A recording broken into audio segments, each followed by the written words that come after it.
When people talk about waking up, there are people out there who think that this means rejecting society or like being angry at everything, but that's not how it really works. What happens is you start noticing patterns, especially how power doesn't just control behavior, it shapes the inner world. So, patriarchy, racism, and organized religion didn't just organize laws and institutions, they organized consciousness. And they taught people how to see themselves, how to relate to authority, and how to judge their own thoughts and instincts. One of the most effective ways that control works is by positioning morality and truth as something external when it's not.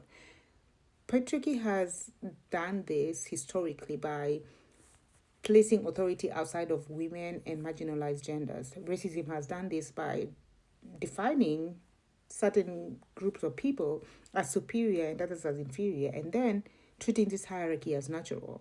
And then or religion, especially institutionalized religion, has reinforced this by framing obedience as a virtue and like questioning as dangerous.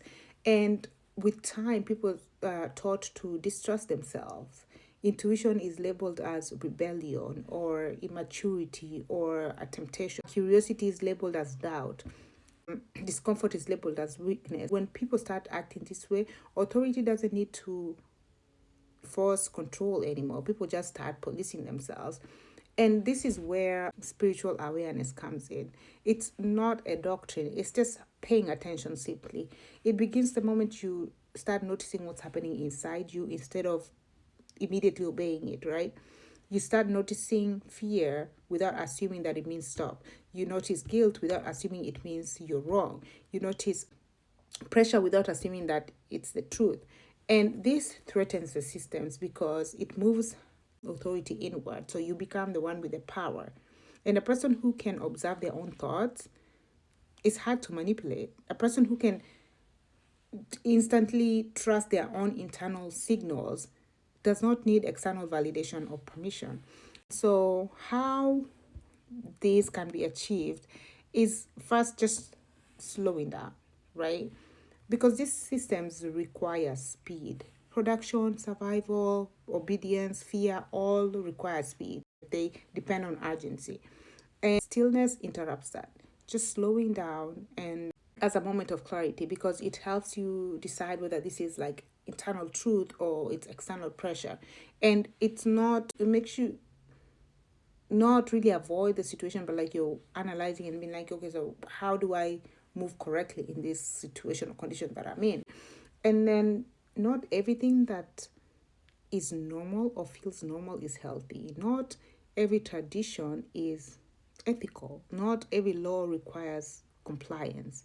This is discernment. Spiritual awareness will help you realize when something is misaligned, even though you can't immediately explain it. That makes you conscious. That's what consciousness is about. And then there's the part where you need to rebuild trust in yourself that the society took away from you, right? Because a lot of control works by convincing people that they are unreliable narrators of their own experiences. And when you start to listen to your body and your emotional responses, you reconnect with something that systems cannot fully access, and that's spiritual autonomy.